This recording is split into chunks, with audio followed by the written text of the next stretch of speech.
Hello there folks, today we're taking a look at the game called Libris. It's published by Renegade Game Studios and the designer is McIver.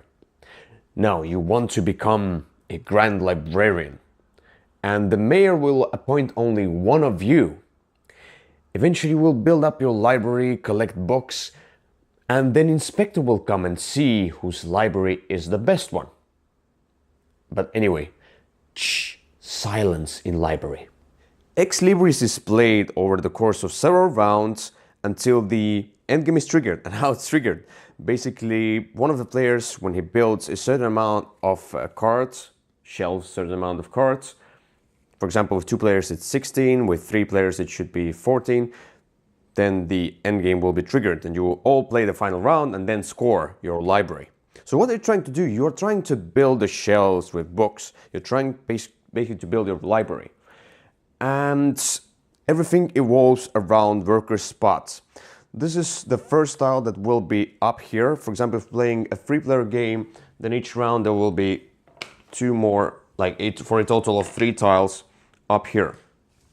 So, but before the game starts, you will also choose a character.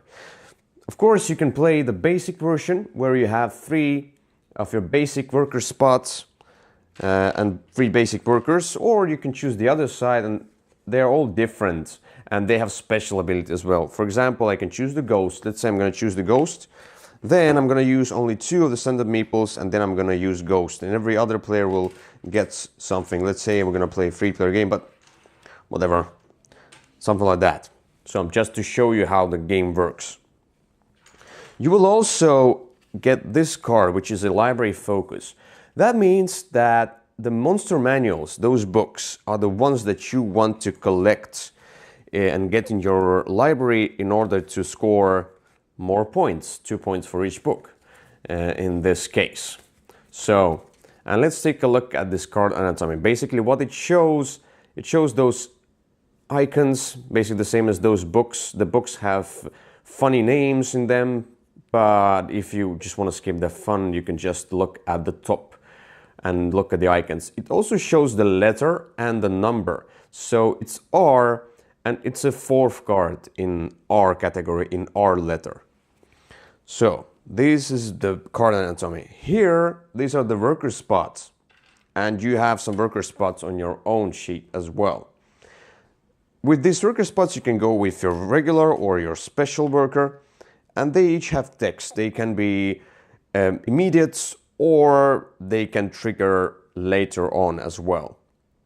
So for example, with the Diviner's Hut it says draw 1 card for every assistant you have placed. Take the first player token, really easy. Or the Community Center, there will be 4 cards dealt right here.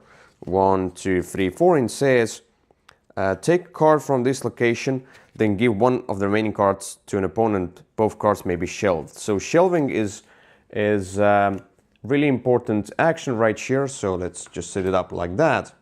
So when you turn in a turn order, you will place your workers on those spots and you do those actions and that's it. And what you're trying to do, you're trying to shelve cards in front of you. But the thing is that when, like, everything evolves also around the library and the correct to order, stability, as you can see, alphabetical order, stability, prominent works and such. So you're trying to build the shelves. You can have at most 3 rows of shelves and you want those cards to be in letter order, in alphabetical order, and within the letter itself you want it to be in the numerical order. Of course, when you build, not everything will eventually be maybe in alphabetical or numerical order, so you will have to turn those cards face down, but it doesn't mean that you will lose a lot.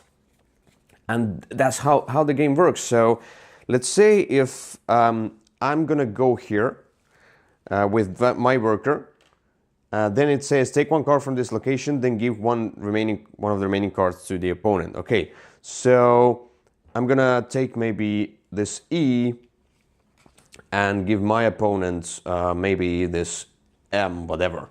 So, and it says that both cards may be shelved. Shelved means that I will put in front of me. At first, this is my first card. Eventually, I can put it left, right, above or below, and basically try to create my 3 rows, but they need to go from left to right, up and down in an alphabetical order. At least I want them to. So for example, I can shelve this, I will shelve this, for example.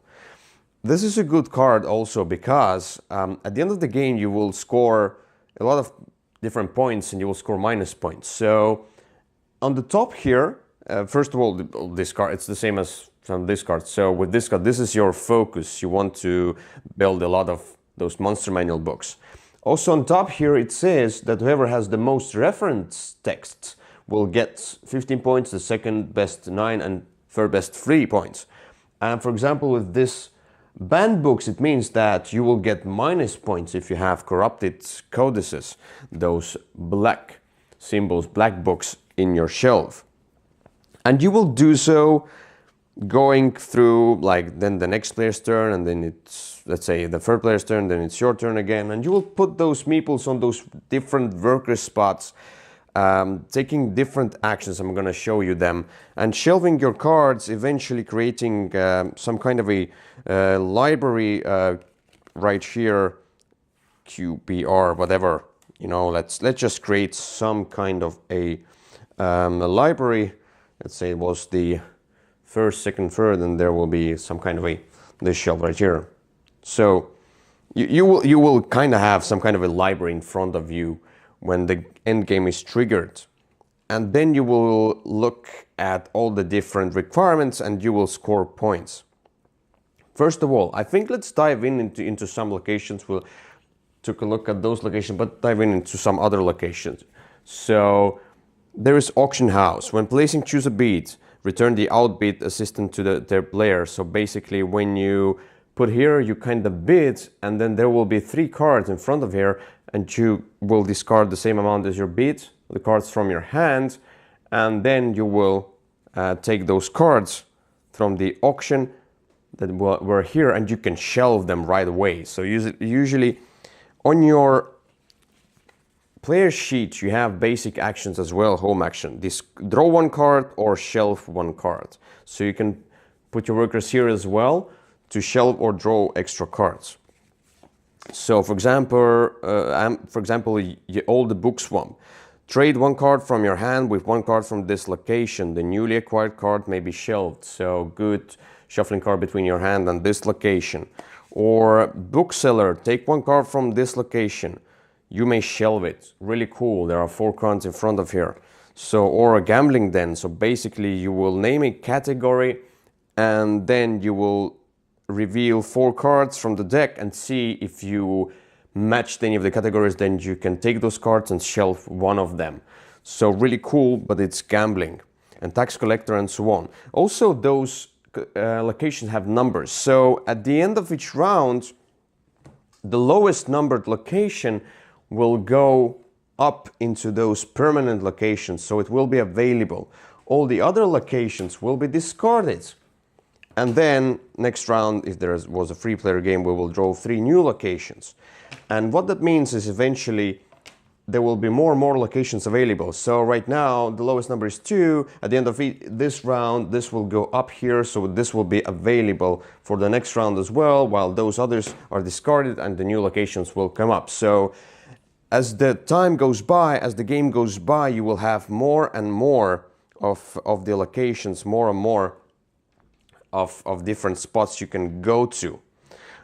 Also, let's take a look. Let's say it will be the end game and how all the scoring works right here. So let's say Q, P, R, S, T, whatever. Okay, let's do like that, something like that. So you have this kind of a shelf in front of you. So at the end of the game, first of all, you will look if everything is in alphabetical order. So C is before E, it's good. L is before M, it's good. So different numbers. So Q, P, R, S, and S. So you can see S and S. But this S is a second of the 10 S's. And this is the first, which means that this is kind of out of place. So this should be still good. this kind of out of place, so it will be turned down, it will not score. But before you go to alphabetical order and scoring of the whole game, you can turn over whatever cards you want, so basically you can kind of mitigate it. But let's say it's going to be turned over. Then you will go to the shelf stability, and the scoring of this one goes like that. It must be a block where you have cards in the lowest row, at least 2 of them, and then you look at this kind of a creation of a block. Here the block is 2 by 3, it's going to score you 6 points. Then you will go to those prominent works. Whoever has the most reference text, the blue books will get the most points and so on. You will get minus points for the banned books. Then categorical variety is a scoring of whoever has, like, you will look at the books that you have the lowest amount of, and you will score 3 points for each of them. So which means that you want kinda to collect the books kinda evenly, but those maybe the prominent works and your own library focus a bit more. And the last scoring is the library focus, and then you will score extra points. Whoever has the most points is the winner. For the scoring, you will use, for example, you can just score, but you can use this sheet with dry eraser marker. You just write down everything, for example, how many corrupted codices books you have, fantastical fictions, and then you will do the scorings. It's really easy to track the scoring right here on this one. This is really cool, thematic, like the inspector is coming in and he's writing down and sees whoever has the biggest and best library out there. But also there are, as I showed you, there are all the different special workers, what they do. Let's take a look at them as well. So, for example, the ghost. The ghost says, may not visit the diviner's hut. Okay. May share spaces with opposing assistants at instant locations and draws 1 card when it does. So basically you can go somewhere where somebody already is, which is really, really cool.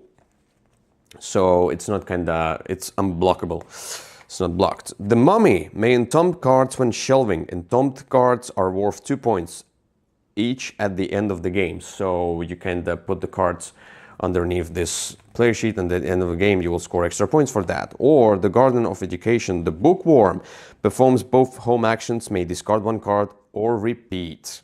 Cool, so he can do both actions. So when he goes here, usually you draw 1 card or you shelve 1 card. He can do both, draw a card and shelve 1 card right away.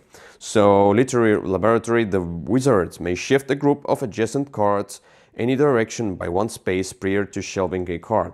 This is good, for example, because sometimes you didn't have good cards, but you kind of want to shelve cards, but maybe now eventually you can shelve any kind of a row and group. Is it shift a group of adjacent cards in any direction? Yeah, a group of adjacent cards. So for example, I can kind of, if that it would be legal, I could shelve them here and then put 1 card between it that would suit here well. Because usually when you shelve something, it must stay on spot. You can change it. Let's say last one. The automation gains a free home action for every friendly assistant present on the same tile.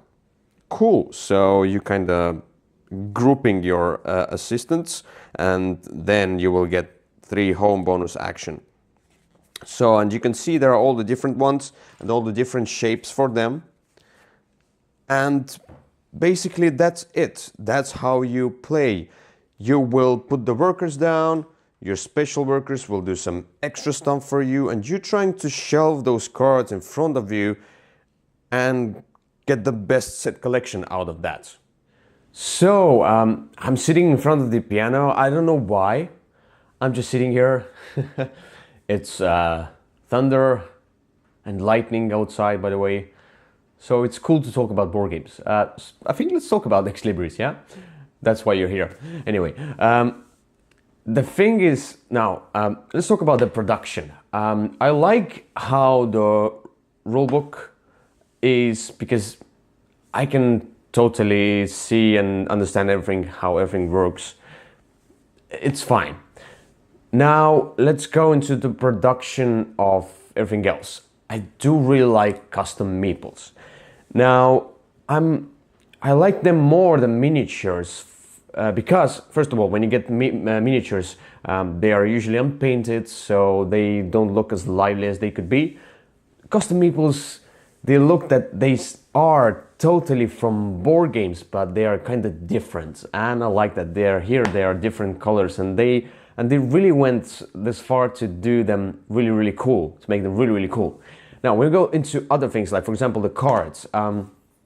The cards are a little bit sleepy, you know. They're not the best quality. They are okay quality. So my question is, why wouldn't Renegade Games make a better quality cards? Maybe it's expensive, okay, but this game is not cheap game in any way, and I can see some of the games being almost the same price but having better quality. So my question right there, why wouldn't they make it a better quality? Everything else is fine.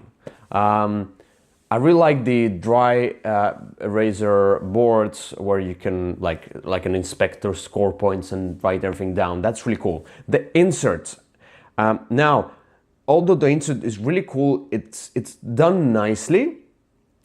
I have problem with it because every time I take the game out of the shelf and it's on the sideway, I store it like that. All the cards are all over the place, so it doesn't hold stuff, or at least cards, as well as it could. But let it be. Still, the insert is cool. I like that. Let's go into the gameplay. Oh, where to start now? Now let's go with the cool parts.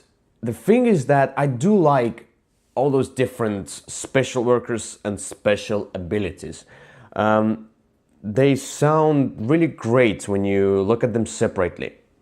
But the caveat is, at least, I don't know, I have to play it more, most likely, but I kind of feel that it might be a concern that I will have further, or I already had kind of this situation where I felt like my ability isn't as good as all the others, or where his or her ability functions so well against me and my ability not. You know, it's like there is no perfect or almost perfect balance between those abilities. They are really cool, they're great, it's really fun to play with them, but I'm concerned about the balance. But don't take my words as granted. I think I must play with all the different workers and combinations, like play it much more in order to understand if it's really the issue, but it might be.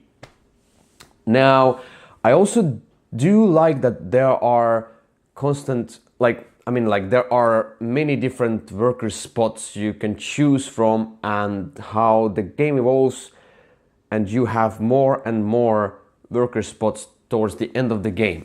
It's kind of cool, but I also have a problem with that. The thing is that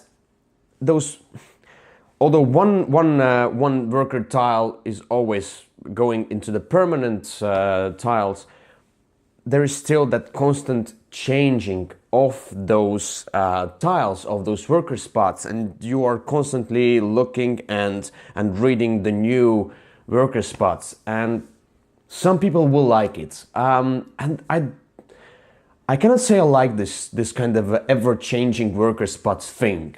For me, I want something a little bit more consistent. For example, let's do like that. So the first 2 rounds, whatever, it will be those worker spots. The 3 and 4 will be those work, and so on. Maybe a little bit less changing every round would be better for me. But that's me again. I don't know if it might suit some other people. So also, the production, by the way, the texts on those tiles. Oh my God, I don't know who has chosen this font, but it's horrible. For that, it's a big minus. I mean, big negative is that when you want to read the text, you need to take this spot and look at this like that and try to read it. It's horrible. I don't like that at all. But whatever, let's go through that. Text is not as well recognizable. So you see how there are pluses and minuses. This game is not hard. The thing is that what I think about this game is that it's more kind of towards gateway. If you play without, for example, the special abilities, it's totally like gateway. It's really easy. You have icons and you have numbers on the cards and letters. That's it. So you're trying to shelve them. I kind of like a bit of that randomness as well from the location as well, and randomness from drawing the cards, and I kind of don't like it. I think some people will suffer here for those who like to see everything organized well. And you need to now organize your library and letters, but when you put the card down, you cannot really move it. So it might bother some people that they cannot reorganize those cards. That, well, maybe some worker spots, they do have some special abilities that will grant you those things. But eventually, yeah, it bothers me a little bit with that. But what bothers me more is that, for example, maybe it's a small thing that I would change, is that at the beginning of the game, when you draw cards, the starting hand of 6 cards, there should be a possibility of looking at those cards, discarding them all, and taking a new hand. Why? I'll tell you. In my last game, the banned books was those yellow books. And I took 6 cards, and all of the 6 cards in my hands had yellow books. And I had a lot of yellow books. And almost each time when I drew a new card, I had a lot of yellow books. And it was annoying. I mean, so I cannot play a good card without getting minus points. It's stupid, you know? It's what I would like, and what I like, for example, for example, Lords of Waterdeep with the expansion, is that you want to gain this really, really cool spot, but it gives you the corruption. So it's my choice to get the minus points. Or in World Wars, I can take a loan from the loan shark and to get more money at the beginning of my new turn, but I will get the corruption. So I like the corruption mechanic more in those games than in here with those banned books. So I have my concern right there as well. And the randomness of drawing, okay, so it's not that big. It's a small thing because, come on, I cannot blame every random thing right there, but it kind of bothers me still. Because, for example, somebody will draw good cards and they will draw cards which have a lot of their library focus or a lot of that prominent works, and it's kind of, maybe it is too random for what it is, like those goals, maybe not. I'm okay with library focus. It's something like, you get this hand of cards, deal with it. I like that approach, but here it kind of bothers me. Maybe it bothers me with those banned books as well. But eventually, this is an easy game. It has quite a few things going on, and there are things that I told you that I like, that I don't like. I think it plays well with different player counts, but I think it will be better with more players. So 3-4 with 2 players, it was fun too, because on the other hand, when you're shelving your stuff and shelving cards, the other players cannot really influence your shelves that much, which means that who cares? It's like a solitaire multiplayer inside this. But of course, the interaction comes in worker spots, what you block, where you go, and those special workers will give you some extra influence over each other or some extra interaction. Now, overall, I think that this game deserves the praise for the production, the looks, kinda. The gameplay is good.